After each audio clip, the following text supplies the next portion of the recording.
All right, today we're going to talk about compound inequalities. If you remember from before, we talked about inequalities. So if you have this sign, it's going to be greater than.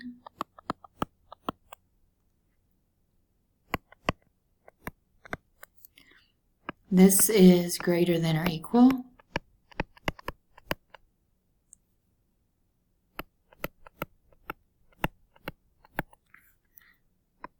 This is less than, and this is less than or equal.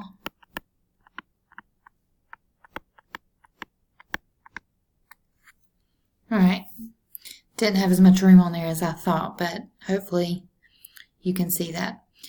All right, now I want to show you that if you have greater than or less than, when we graph it, you're going to have a open dot.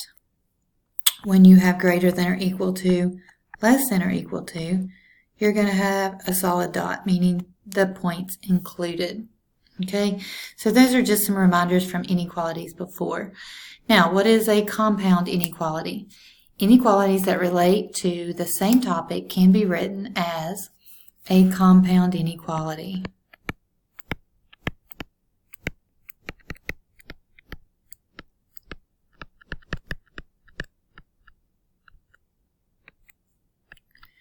All right, compound inequality. So a compound inequality involves the connecting words and or.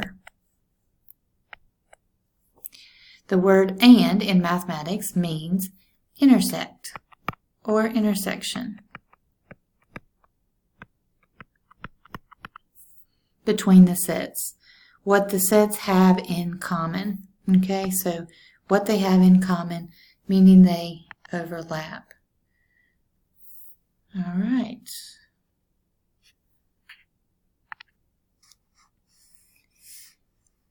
The word or in mathematics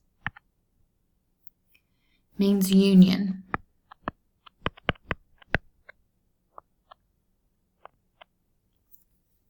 Union of the two sets means combining both sets in one large set.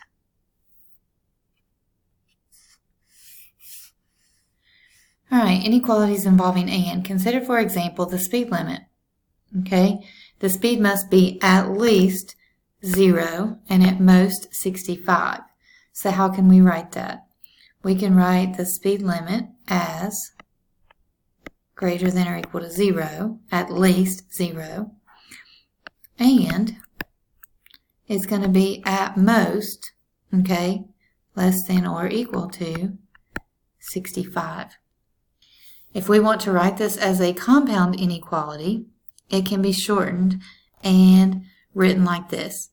I always start with the numbers, put the smaller number first, and the larger number last, and then your variable is going to go in the middle. Okay, 0 got switched to the other side, so this flips around, so we're going to have less than or equal to. This one stayed the same, so that.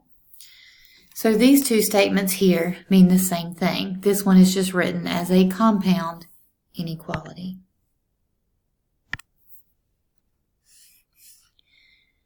All right, we're going to look at an example of how you would graph a compound inequality. If we have negative 40 less than or equal to y is less than or 60 on a graph, that would look like this. I'm going to put 0 in the middle. I'm going to put negative 40 somewhere down here. Positive 60 goes up here. And if you remember, I told you this means it's included. So this point is included in our solution. This means it's not included. So this one would be open. And we want all y's between those 2 points.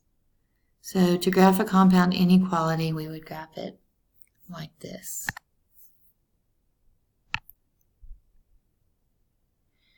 All right, inequalities involving the word or. All right, restaurant offers discounts to children 3 years or older, or to adults over 65. Write an inequality for the possible ages eligible to receive the discount. All right, we're going to begin by writing an inequality that represents 3 years or younger. Okay, so 3 years or younger means up to 4 years old, but not 4 years old yet. So we're going to have your age is going to be less than, let me back up a second. All right, we can't be negative years old. So let's say we have 0 to 4, and then our age is in the middle. So we can be less than or equal to, because we can just be born, which means we would be 0. And then we want 3 years or younger. So we can be up to 4 years old, but not more than 4. Okay? And that's why it says it means it must be born, not celebrated the 4th birthday.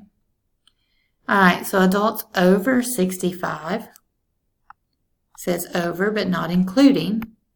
So over 65 would be adults over 65. Okay?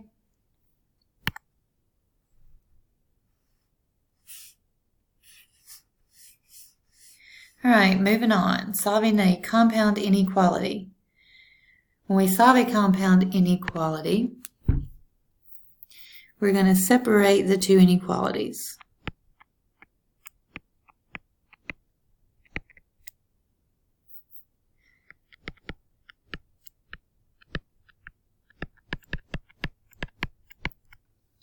Then we're going to solve each one of them separately and then combine the solutions at the end.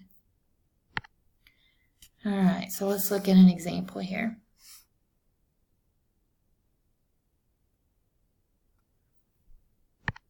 All right, the first thing I want to do is look at these two inequality symbols, and I'm going to kind of draw a line here through those. All right, so this is going to tell me how to write my inequality. So the first inequality is going to be the first two parts, 3x minus 5 less than x plus 9.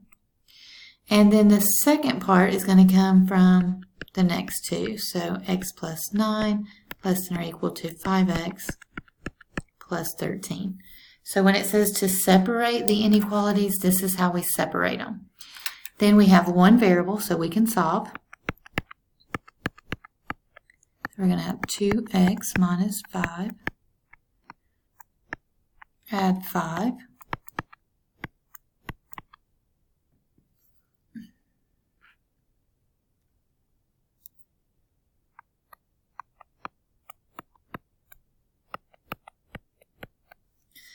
All right, and we're going to get x less than 7. All right, then we're going to do the same thing over here. We're going to just solve. Similar to an equation, except if you divide or multiply by a negative, remember you have to change the sign. These don't have a negative, so it's just straightforward.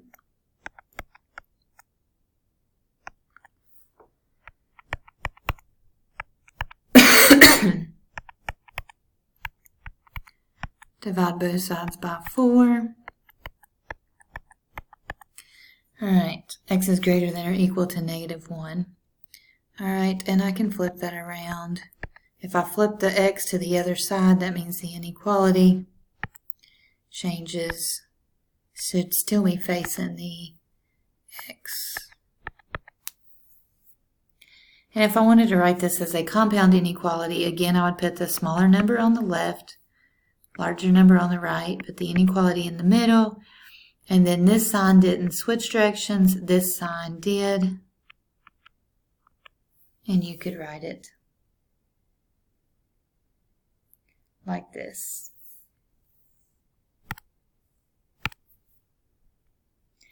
All right, let's look at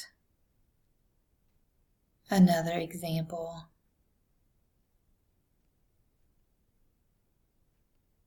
I think I skipped one. Nope, just goes to example C. All right, solving a compound inequality. If you have the word or, you're going to separate, just like we did before. Solve each separately, combine the solutions to finish the problem. All right, so here's our compound inequality. So we're going to have 9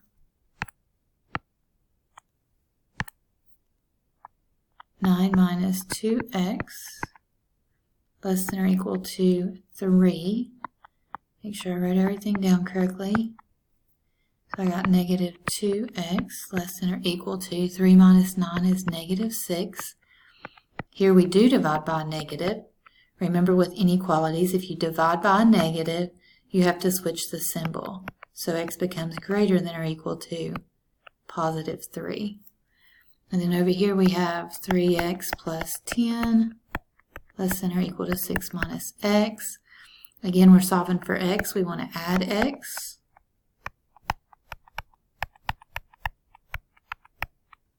We're going to subtract 10.